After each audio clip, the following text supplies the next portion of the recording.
such an interesting topic this morning to talk about financial literacy in South Africa and what we can do.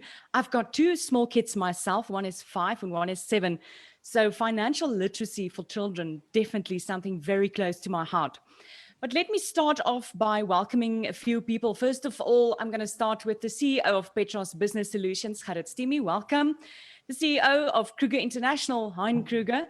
CEO of MoneyTime New Zealand, Neil Edmund, and I know some of his colleagues also joined us all the way from New Zealand. Good evening, or rather a very, very early good morning to you guys.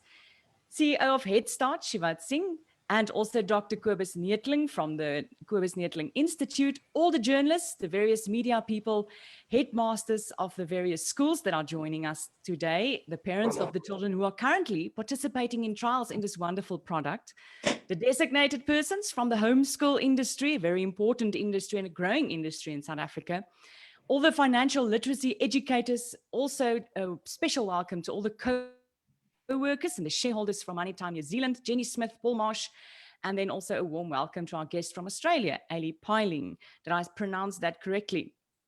And then all the employees from My Life, a hearty welcome. Johan Willifeer, Managing Director of My Life. He's also very, very passionate about financial literacy. So a very good morning to you all. I hope you all have power and have coffee.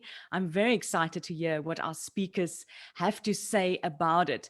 And I think to start off, let's give Johan a chance to tell us quickly a little bit more about what we are going to speak to today. Thank you, Tanya, and I'd like to contribute this event this morning to the Youth Day that's just around the corner on the 16th of June. We at My Life consider financial literacy one of the biggest liberators or gifts to the youth of South Africa. Financial literacy refers to the ability to understand and apply different financial skills effectively. It's about to be smart with money. At the birth, currently, a newborn baby won't realize it yet that he or she comes with a price tag of minus 70,000 Rand into the South African context. You and I, as part of our citizenship, already owes on behalf of the state, somebody in the world or a company or a bank, 70,000, either for the luxuries, the benefits, the toll roads, the corruption, the mismanagement, student fees, etc. This is true of not only the baby, it's true of the homeless, the prisoner, every school child, you and me, 54 million of us. This is the debt accumulated by the state only, excluding your own. Financial literacy is a common denominator, a universal language, yet we will train children on all aspects of life except to help them to speak the language of money. I've seen top sportsmen, surgeons, professors err so badly on financial decisions that it destroyed them. Yet I've seen a common man, as my father, leaving my mother as well looked after for years after his death. I encourage everybody, organization, religious organization, to engage on financial literacy. Leave no stone unturned. I won't say too hard with the sensitivity of the COVID pandemic and its deadly effects. But the pandemic of financial illiteracy is reaping havoc, social destruction, depression, hardship for longer than we can think. MoneyTime is a great tool. It is accurate, hugely scalable, measurable, compensating for our ignorance. It will help us to make up on lost ground, lost time, and lost generations, giving hope. Money is a very sensitive aspect, Tanya, of our lives, especially in South Africa. You have to tread carefully. Some children rarely see money in their house. They dare not ask for it. They sometimes fear it. And in some instances, on the other hand, they waste it to such an extent to promote themselves socially, just to find out years later that their bad debt will sink their dreams to own a car or a house or an education. My life's aim is to help people to take responsibility on their own lives and living, yet enjoy the fascination of their uniqueness and plan their lives smartly. As Bon Jovi sings in his song, My Life, it's my life. Let me live my life while I'm alive. Thank you for all the participants to be attending with us. Thank you, Johan. Well, if you're managing director of My Life, and one of the things Johan also mentioned to me earlier this week is to think about the fact that when your kids are in school, they get economics or business economics from a teacher who are him or herself deep in debt. How is that parent or that teacher believable? And yeah, they get the chance to learn something from a neutral platform. So that's why I'm so excited to listen to our speakers this morning. Before I introduce our first speaker, Shivat, to speak to us, I would like to show you some of the videos of the children already enjoying the program. And let's quickly have a look and see what they say about the program. Aniki, do you have some videos for us? Can I quickly ask the others to just mute if you're not speaking?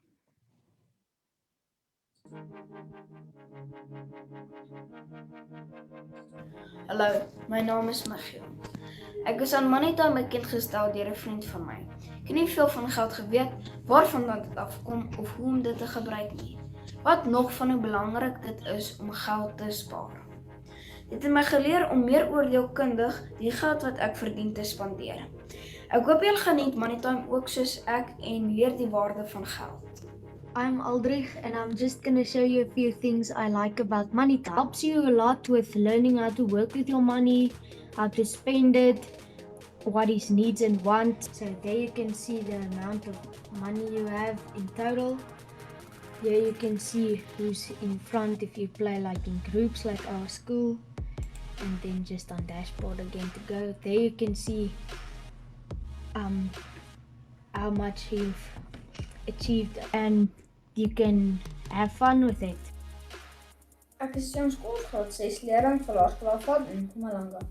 MoneyTime se 20 minute modules is baie interessant en ek leer dit nie so aan elke module. Die geldterme wat my ouers gebruik maak nou sin en ek het al baie van my nuwe kennis begin gebruik, soos om my eie begroting te doen, pryse te vergelyk en om te spaar vir my nuwe cricketgolf. MoneyTime berei my beslis voor vir die finansiële toekoms. Hi, my name is Bella Wakeman. I'm a student from Law School Cliff Primary. When I started grade 7, I was worried that economic management sciences would be a boring subject, but when I started MoneyTime, I found it to be lots of fun. I was first worried that I would not have enough time for the program, but this program is simple and easy to access. I enjoy competing against my friends and having the most money, and this program has helped me prepare for my EMS exam. I think that all children should have MoneyTime. First time I used MoneyTime, it was really exciting because I could spend money on stuff like my avatar and donations. You learn about compound interest and simple interest and finances and all that stuff. You can choose your career, which makes you more money, which you can choose to put in your bank account or in your savings account. It's very exciting because every single time when you do a lesson, it's so exciting to see how much money you're gonna get. And then you always have the choice about what you want to spend it on. Hi guys, my name is Masejo. I joined MoneyTime trial so I can teach myself about money and learn about money. I learned about parent account, savings account, and withdrawals, and also deposits. Now a deposit is money that you put in your bank. A withdrawal is money that you take out of your bank. Now I learned a lot, guys. I appreciate what you have done for me and all of us who learned about MoneyTime trial. Thank you guys, I appreciate. All I can say is thank you guys, bye. Thank you. I think those kids are just the best. And to think in about 20 years, they are going to be the future CEOs in South Africa. And that's the reason why we should invest into them today. I would like to introduce our first speaker, Shivat Singh, and quite an exciting young entrepreneur, the founder and CEO of Head Start Education, a company that aims to be the Netflix for education. And he launched his first company, Presto, an online platform providing educational material created by the top students in South Africa, wait for it, when he was just 19 years old. Shivat has key strengths in business development and partnerships, having struck partnership deals with various corporates in South Africa. So Shivat, thank you so much for joining us today, and we're looking forward to hear what you've got to say. Thanks so much, Tanya. I love the videos with the kids. I wish legally I could hire them now. So, so I'd love to, for my speech, I'd love to give a very quick overview of my entrepreneurial journey, and then obviously then talk about the benefits of financial education and why we've also partnered with Neil, MoneyTime, and Johan to bring financial education, possibly through corporates for employees, for their kids. So just to give you a story, my best friend and I noticed that a lot of our friends were struggling making the jump from high school to university. And at that time, my parents would have struggled to send me to university. But thankfully, I did quite well in matric, and I got a scholarship from Investec for my entire university studies. So I always make the joke, it's okay, Investec will pay. Yeah, and basically both I'd say the struggles of my friends and family combined with the positive support that I received from Investec is what inspired me to start my first company, Presto Academy. That did quite well. We managed to sell it at the university bookstores. One learner, I wrote the book for accounting, and my best friend wrote the book for economics at the end of our first year. And the books, we got it printed, published, and the book did so well that one learner told me that she got 91% for her accounting test just by using our book. And then I was really happy for her. But then I realized, hey, wait a minute, she got a higher mark than me and I wrote the book. So through Presto, we then realized that, the problems of education actually starts all the way from early childhood development, where your first 1,000 days are key in terms of cognitive development. So now we partner with the leading companies from around the world, as well as in South Africa, including MoneyTime, and we provide, and Johan, and we provide a full-scale solution with over 20 education partners, all the way from early childhood development to high school. So yeah, we extremely excited. And just to add, I only found this 2 weeks ago. My great-grandfather was the first Indian in South Africa to pass matric. So I was absolutely shocked. We got the article as proof. And so now, obviously, through Head Start, we want to ensure that as many learners pass matric as possible. And now for me, talking about the benefits of financial education, I mean, when I was 14, 15, the first business book I read was Rich Dad, Poor Dad. And ever since I read that book, that's when my entrepreneurship journey began, and I was inspired to start companies and learn about money and so forth.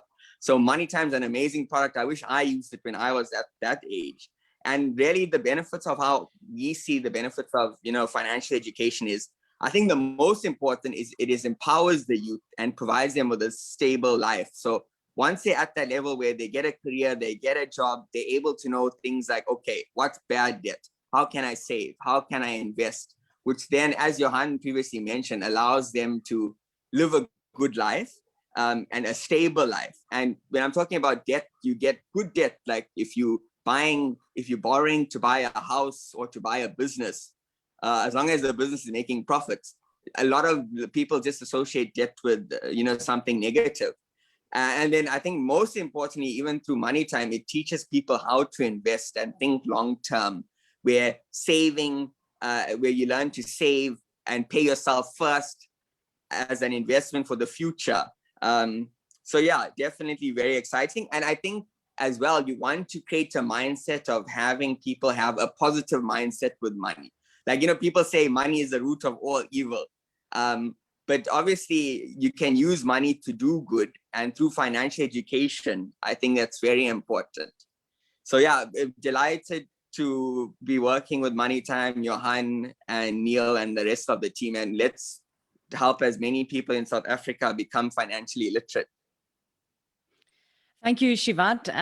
We will have a question and answer session after all our speakers have said their things. So jot down your questions. I already have a question or two that I would like to ask Shivat. Next, we're going to listen to Hein Kruger. Now, Hein basically needs no introduction. He's got more than 30 years experience in financial markets, working with various firms on the JSE. He gained his expertise as a property developer, a political analyst, equities, futures, and bond traders, as well as money market and equities portfolio manager. So Hein is speaking to us about raising a generation to manage our financial heritage.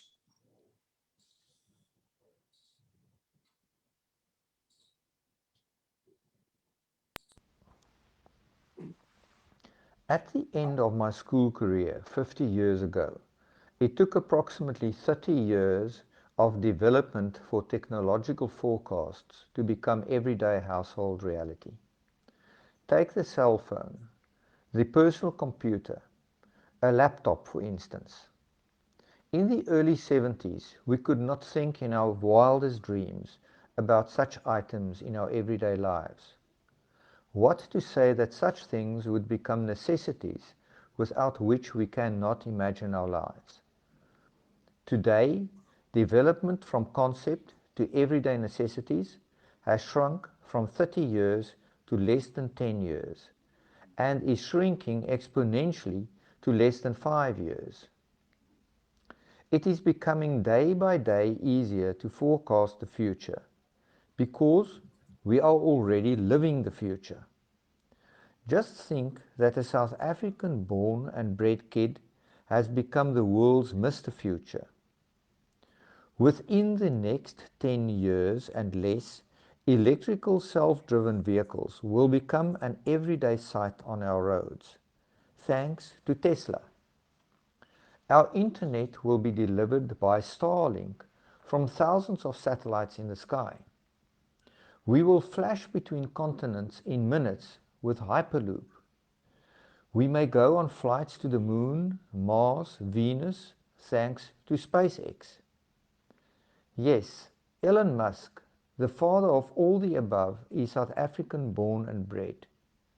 An international entrepreneur and business magnate, one of the 5 richest people on earth. He is not the only South African that is bringing the future closer to us today. There are hundreds of lesser known South Africans who are shaking the world with their entrepreneurship. Thanks to brilliant developments like MoneyTime Kids, it will become easier for thousands of today's South African kids to shake up the world even more in the not too distant future. 50 years ago, we did not have tools like MoneyTime Kids. Today, it has become imperative for parents and schools to have tools like MoneyTime Kids to prepare our kids for the next moonshot.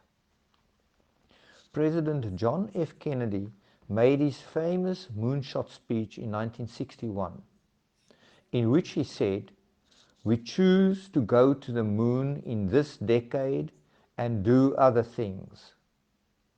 His words did not only inspire and unite the whole American nation, but it also brought them to action. They did not only put a man on the moon in a decade, but from that it inspired them to do thousands of other things that made the world a better place for millions of people in the years that followed. But the important word is action. You can dream many things, but unless you acquire the skills, you will not be able to act on your dreams and make it a reality.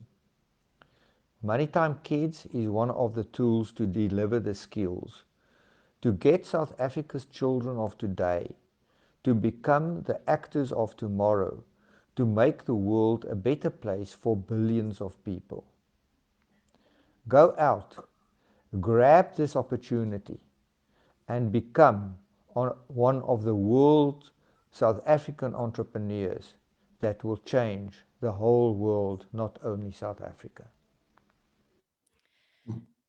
Thank you so much, Hein. And if we think about South Africa and the poverty levels in South Africa and the education levels in South Africa and the challenges we face on a daily basis regarding power, and corruption, whatever. It's time to break that cycle and teach our children how to work with money and how to work in the correct manner with money.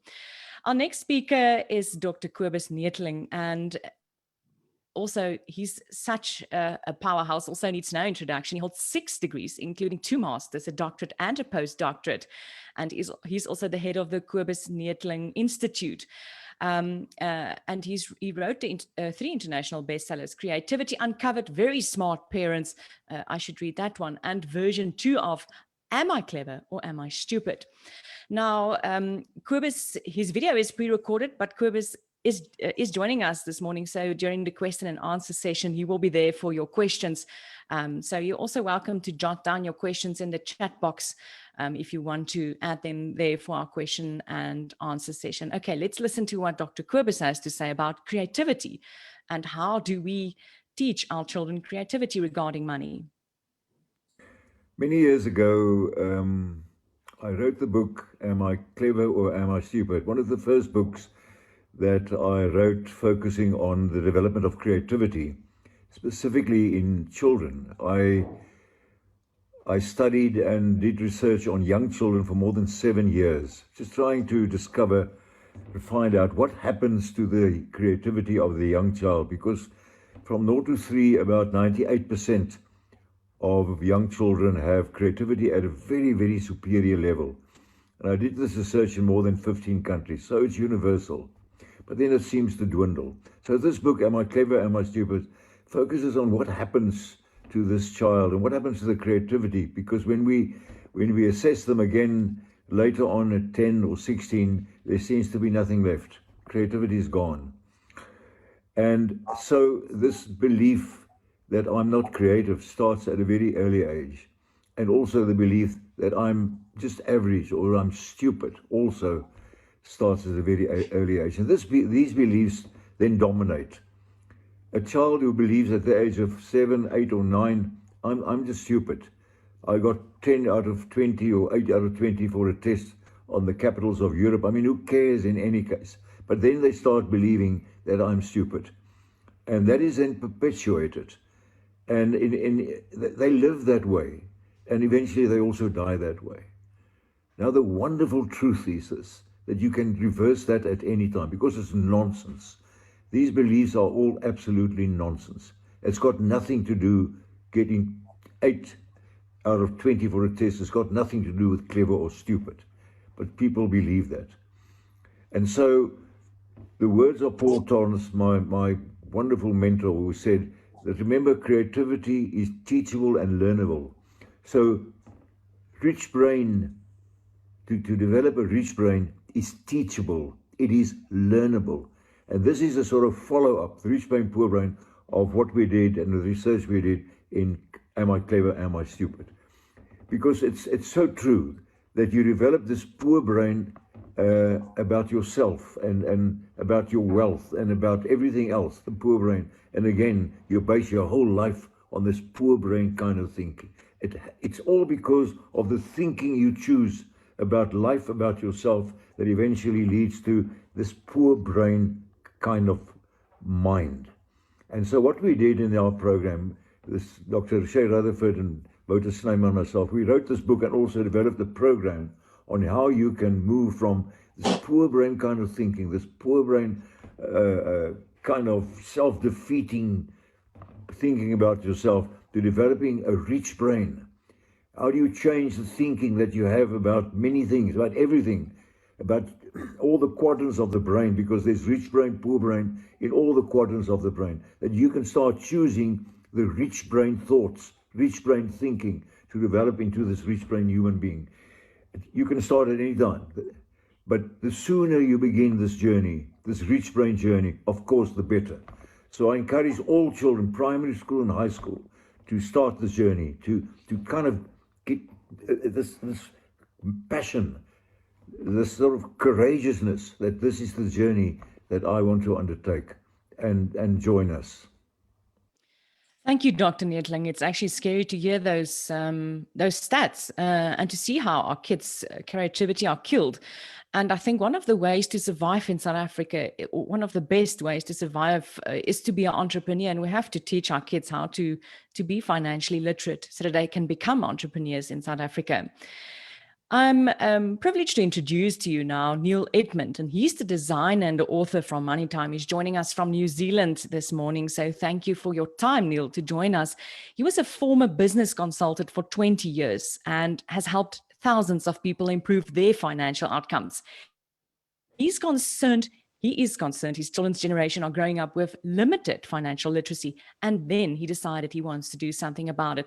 So the designer and author of MoneyTime, Neil, morning, welcome, and tell us a little bit more about this program that you have developed and that is now conceptualized and changed and adapted for our South African children. Thank you, Tanya, and good morning to you all from Christchurch, New Zealand. I first of all would like to thank Johan and his fine team at My Life for picking up MoneyTime and running with it in South Africa. As Shivard said earlier, the need to financially educate young people in South Africa is great. And I'm delighted to have such a passionate and capable company making this available to your people. I'd like to start by explaining why we created MoneyTime. These days, as soon as kids start earning money, they're tempted by advertising and by peer pressure to spend it immediately. At the same time, they're growing up in an age of instant gratification. As parents, we don't want them to have to struggle as much as we did, so we make money more easily available to them. We don't want to disappoint them. The result is they tend to take money for granted. They don't learn that money, or most money, is hard earned. They develop bad spending habits. They spend beyond their means. They believe the money will always be there. Then leaving home, they go into debt. This is very easy to do these days, given the ease of obtaining credit cards, of afterpay, of getting personal loans. These are all traps for the ignorant. If we don't teach our kids about easy credit, we run the risk of raising a generation of kids shackled by debt. So they need to stay out of debt if they can and use their early adult years building their net wealth. That way, they'll be able to afford their own house, raise a family, and contribute to the community. So they need to start saving and investing early because the cost of housing is continuing to outstrip the growth of wages. And people struggle to sustainably increase their net wealth through employment. This is worldwide. Excuse me. So teaching them how to earn, budget, save, and invest is crucial if they're going to enjoy a financially successful life. It follows that we as parents should be doing more to teach our kids about money. But most of us tend to feel uncomfortable talking about it for a variety of reasons. We weren't taught ourselves, so we learned through trial and error. We made lots of mistakes. I certainly can put my hand up for that. So now we don't want to appear foolish in front of our kids for having made those mistakes, especially when they believe that if we'd done things better, they could have been in the queue for the next SpaceX flight. We're afraid we won't be giving the best advice. We're embarrassed to admit that we don't have all the answers. We don't think we know enough to teach it well enough. And then we're confident they probably won't even listen if we try. So we hope our kids will be taught personal finance in schools. Trouble is, most school teachers are in the same position as us. So at MoneyTime, we decided to help both teachers and parents with a program that takes all the stress and guesswork out of teaching kids about money. It doesn't require the teacher or the parent to have all the answers. It's easy to use. It requires zero prep time, zero admin, and zero marking. Yet it's comprehensive and it measures students' results every step of the way. Most importantly, The gamification in the program means the kids love doing it. And I think you saw that in the videos that the kids were shown on earlier. Then the 43% average increase in knowledge that we obtained through the program is proof that it works.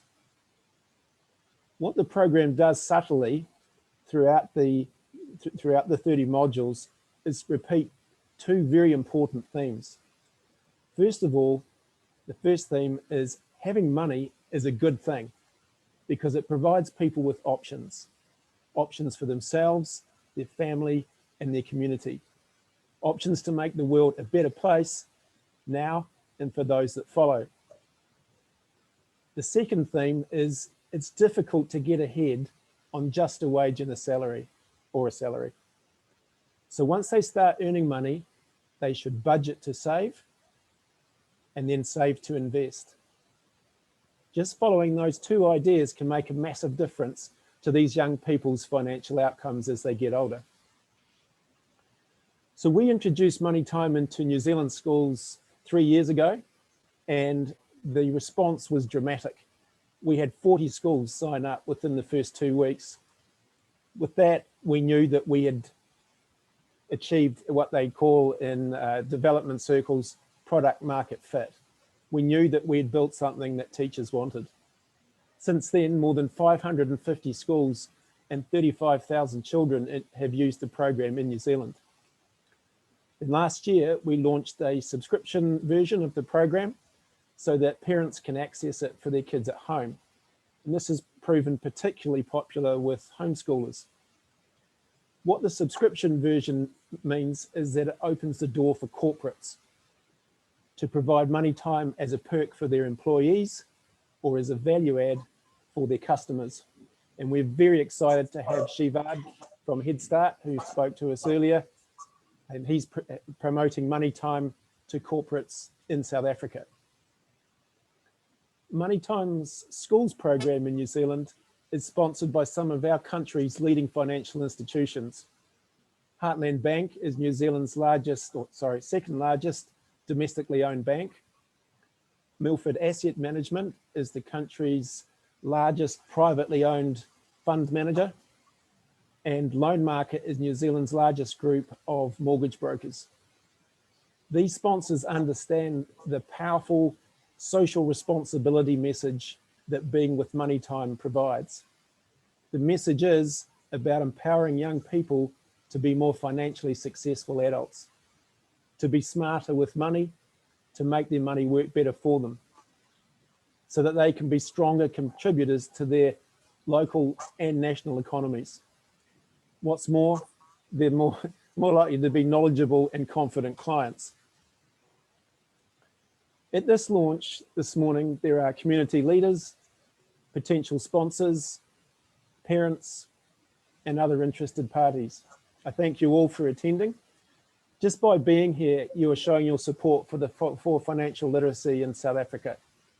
So what I'd like to do in closing is invite you to think how you can utilize MoneyTime to improve the financial health of your children's generation. Thank you. Thank you so much, Neil. And it's wonderful to hear that it was so successful in New Zealand. And let's hope we will have the same success story in South Africa, because our kids definitely need it. Earlier this week, I had the opportunity to actually view a demo of how this program works. And even for me, who is definitely not a fan or a whiz with maths and money, it was quite an easy program. It's a beautiful program. So let's look at a demo, just a 2-3 minute video of the program to give you an idea what it exactly looks like.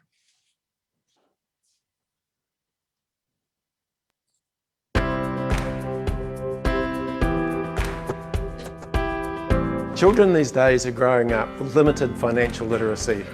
This means they grow up not knowing how to manage their money. They learn through trial and error, often making life a lot more difficult than it has to be. That's where we come in. MoneyTime is a financial literacy program for students in years 6 to 8. The program steadily builds their financial know-how to the point where they understand how to grow their money and manage it wisely. The lessons are intertwined with a fun, interactive game, where they learn by making their own financial decisions. As a teacher, you don't have to be a financial genius. You simply let MoneyTime do the teaching for you. We know you are short of time, so there is minimal prep time required, and quizzes are marked automatically. And unlike other programs, MoneyTime regularly assesses student improvement, so you can see clear evidence of the program's effectiveness.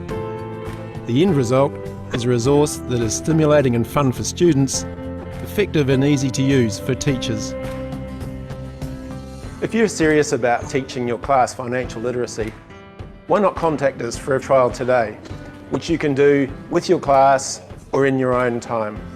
After just 15 minutes, you'll know you're onto a winner.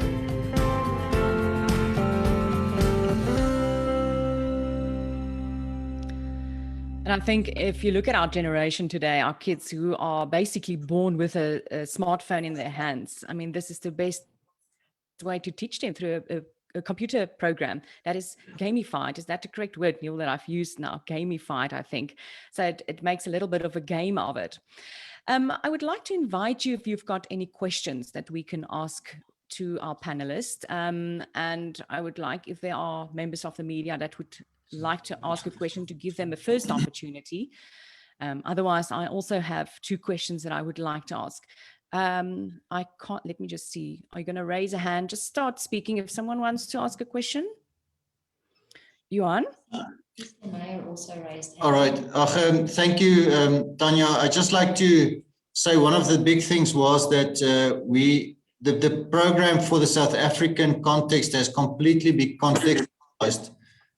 We had some very interesting things. At some point, we've changed it completely to rand currencies, the work environment, job positions, levels of job positions to be implicated within the program itself. So the MoneyTime Kids.co.za, and we'll release all this. Is actually, we consider this in a bigger scheme of things as a trying to move forward with financial literacy. And this is a fantastic tool for 10 to 14-year-olds. And so that's one of the things that you will find within MoneyTime Kids.co.za, a fully contextualized version for South Africa. And I was just say, Neil is working from Christchurch in New Zealand, and he was a bit uncertain when he asked me, so do you also have earthquakes there in South Africa? Massive earthquake. So we had to think, should we work with earthquake? Yeah, but so well, the deep mines in South Africa do cause earthquakes here in Johannesburg. Yeah. But so we fully understand, but not to the capacity that yourself experienced with the big Christchurch earthquake then a couple of years ago. Thank you. Tanya, I see that Esther Meyer has put her hand up for a question. Morning, Esther. You are welcome to ask your question. Thank you, Tanya. Thank you for the panel. I think this is a very valuable tool, and it's definitely something that we do need. My question is related to the language barrier in South Africa. We do have issues with financial literacy with regards to a language barrier as well. Is there any plans to translate this program in the future and make it available in some of our indigenous languages in South Africa? Thank you, Essie. I think, Johan, do you want to answer that one?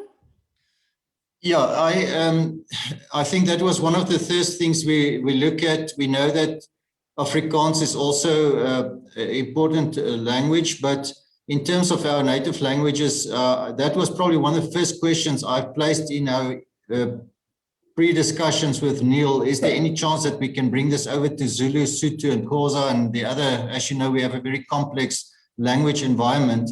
And that certainly, I have numbers with me in terms of cost to do that, but eventually we would love to make sure that that shouldn't be a barrier for us to progress in future on this topic as well. Any other questions? Bev, just unmute before you start speaking. Thank you. Sorry, I was just wondering, it all sounds extremely interesting, and I mean, I've got a 14-year-old son that I think could benefit quite well from this. He's not doing so well in accounting so far, but how do you let parents know that this program is available? Where do they find this out from? If they were interested, where would they go? How do you market it?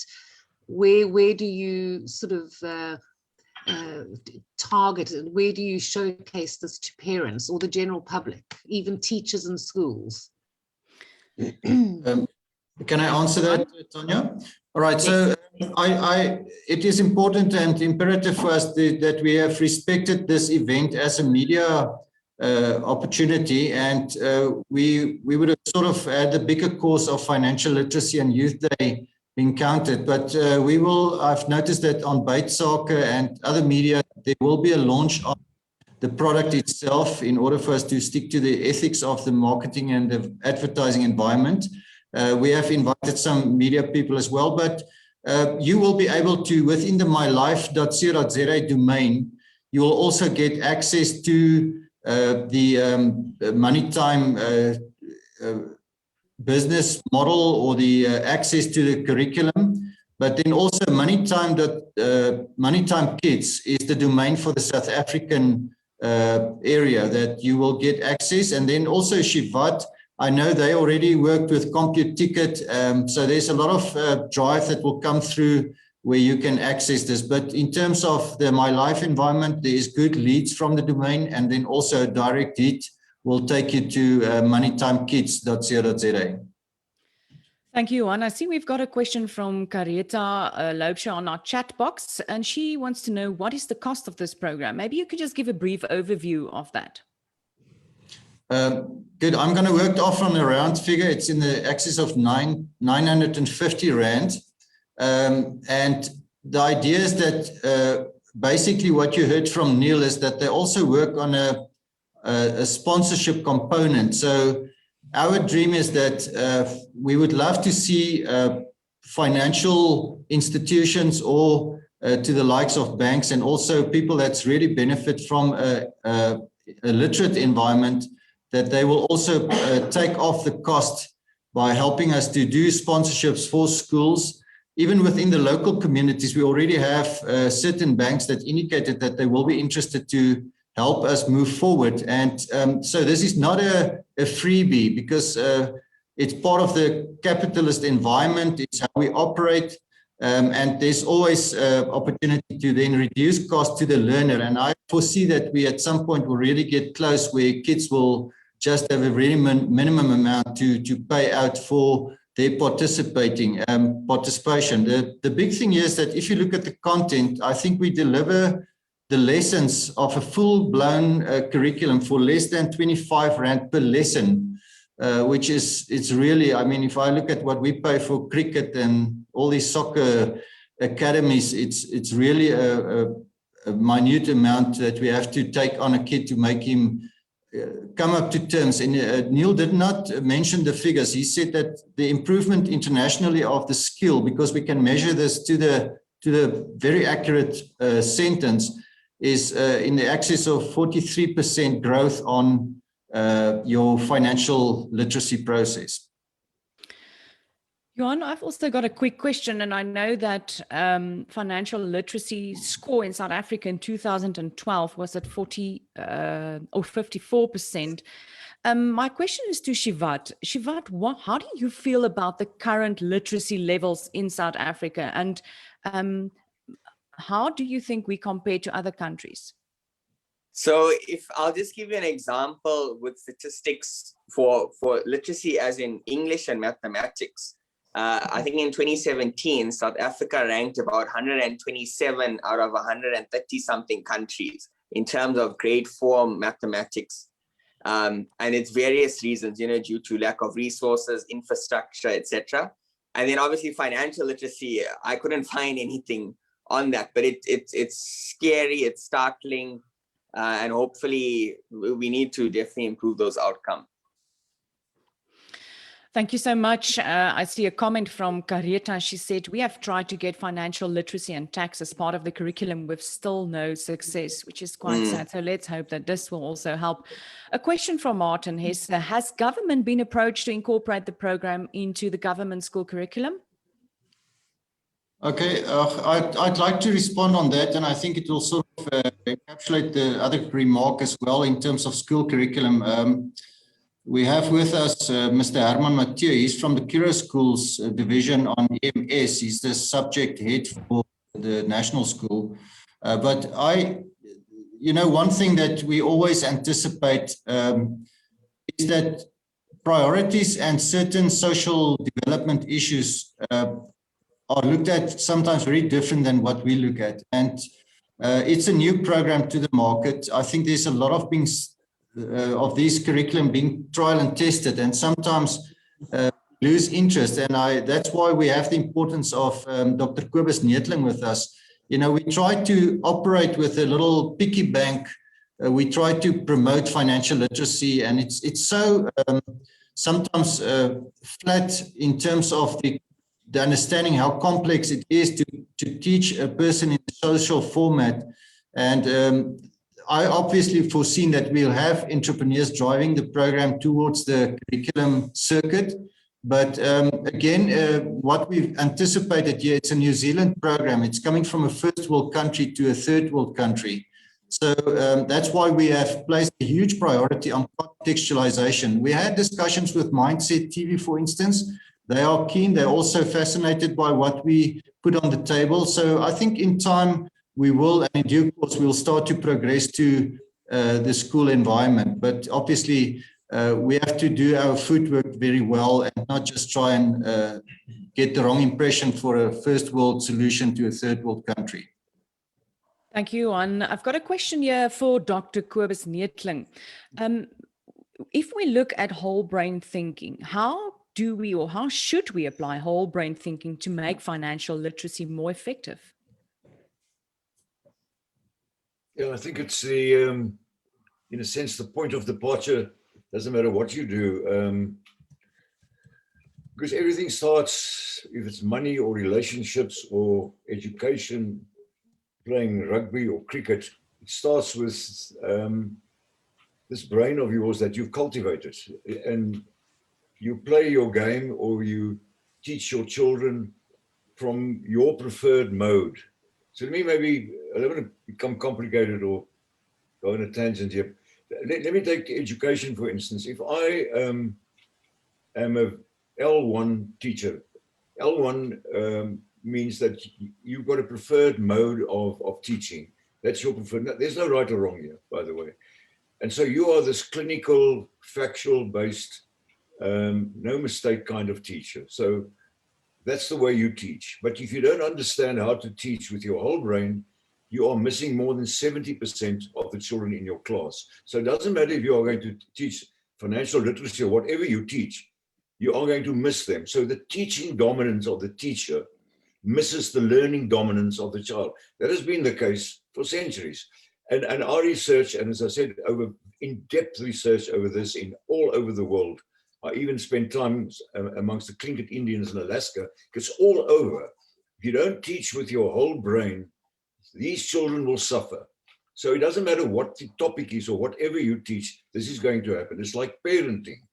You're maybe an L2 teacher, a parent, which means that you are a neat, orderly, structured, time-conscious parent. Once again, wonderful. Nothing wrong with that. And your one child, Johnny's brain looks like yours. So Johnny comes home, puts his little bag down and says, Mum, I've got to study. And he goes up to his neat little room, and 7 o'clock when you eat, Johnny's there. Because Johnny's brain, and you say, oh, what a wonderful child. Sally is the opposite. She's an R1. She comes home, and for 12 years, she says the same thing. Mum, I've got no homework. And then she rose to a chaotic little room. And so there's conflict. Because conflict is because you're not a whole brain parent. You don't know how to move into your child's brain and kind of connect with your child. This is how life works. I mean, I've worked with all the international sporting teams, with every one of them, with AB de Villiers, whatever. You need to understand your brain before you do anything, before you start off as a parent or as a sports person or whatever. So this is where it begins. And as again, I've developed more than 30 of these instruments. There's no right or wrong or good or bad here. But you've got to first understand, where is your preferred mode? Where is it? What is your point of departure? And then secondly, you also need to understand immediately that you're in a world surrounded by people. If it's children in the classroom or colleagues at work, you're surrounded, and they come from different angles. and you've got to pick up those screws, even if you're selling cars or whatever. So, and we, as I said, we work in 60 countries, so that doesn't matter what culture you come from, it's the same thing. This is the first step, is to understand this before you take the second step. Otherwise, there'll be so many gaps, and that's it, yeah. Thank you, Dr. Kobus. I see time is catching up on us, and I would like to suggest if you have any more questions, you're welcome to send them to Anya. Anya Richard, I've put her email address there in the chat box, anya@mylife.co.za. You're also welcome to watch this recording again on facebook.com/mylifefb for My Life Facebook. And I think, thank you so much for all of you joining this morning. And I would like to invite Gerrit Stimi, the CEO of Petros Business Solutions, to give us the thank you note or the closing note. Thank you, Tanya, for the opportunity, and for everybody around the world, those that got up late or stayed up late or got up earlier. I'm not sure what you want to call it. Petros Business Solutions is the founding company that has the software solution called SQ. It's a human capital management software solution. On a monthly basis, we pay around about R1 billion in payslips to employees all over the world. The problem is, before the 21st of each month, that R1 billion has vanished, gone forever. And what we have experienced is that the emotional and the social and the financial fiber of our society has deteriorated, simply because there is nothing left to survive on. And if we do not actively engage in changing this dynamic of a world where at the 21st there's nothing left, then that will stay the paradigm. And one morning we just woke up and we said, well, having the data of Joe and Jolene, understanding their garnishee orders, understanding their dependents, understanding their social reality, how do we create something that will be of value for them to deal with this delicate triangle: financial wellness, social wellness, emotional wellness? Because the more we steal from emotional and social wellness to feed finance, the quicker the foundation that we build our lives on is deteriorating until it will just fall over. Ask Enron, ask Steinhoff, so we can go down the storyline. Imagine we get to a place in our worlds where we can create this framework that allows us to deal with this delicate reality called my life. That was where my life was born. Understanding that if we don't engage, understanding if we don't give tools to have a budget, understanding if we don't give tools to understand the financial impact of retirement. And by the way, I had one of our CEOs of one of our clients ask us to give him a list of all the people nearing their retirement age. And I said, yeah, sure, I'll pull you a database of all your employees. Because sooner than later, this is the reality of everyone around the table today. Retirement will happen. One morning you wake up and you think your kids is 5 years old, and then you wake up and they're 15, and then you wake up and it's just too late, too late, too late. Thank you for the opportunity. I've had very proud moments in my life. In SQ, in signing the first client, the second client. But you want today to you and the team of My Life, to our friends in New Zealand, I bet you is one of the proudest days I've ever experienced. Why? Because we are now going to root cause analysis. We're starting to fix the fundamental, not just trying to put a piece of plastic in the bucket that is running empty. I salute you guys. Well done. Thank you to the team. Thank you for making this morning possible. Thank you for spending the hour. I don't think it's an expensive hour. I think it's the most expensive hour if we make nothing of this moving forward. Thank you to everyone around the table. Tanya, you as our host, we've shared many stories in life. Tanya, I'm scared this morning. Both me and you has got green corn on the land. Unfortunately, this morning, dropping off the kids, I gave them a 20 rand each. Bloody stupid. Because they're going to spend it at the Snoopy. They're not banking it. We need to change our ways. We salute you guys. Tanya, thank you very much. Sleep well. Those that need to get up early, rise early. Don't clash with the oaks that leaving late. Cheers, guys. Thank you very much. Thank you, Gerrit. Usually when I hosted a press conference or media launch, I was used to saying, join us for refreshments in the foyer. But unfortunately, in the new reality where we are, you'll have to make your own refreshments. So I do hope that you've got power at home or at work where you can have coffee or tea. Thank you all. I see that there's also an email address for general info, support@moneytimekids.co.za. Thank you all for joining us today. Thank you. Thank you, Tanya. Thank you very much. Thanks. Thank you very much. You.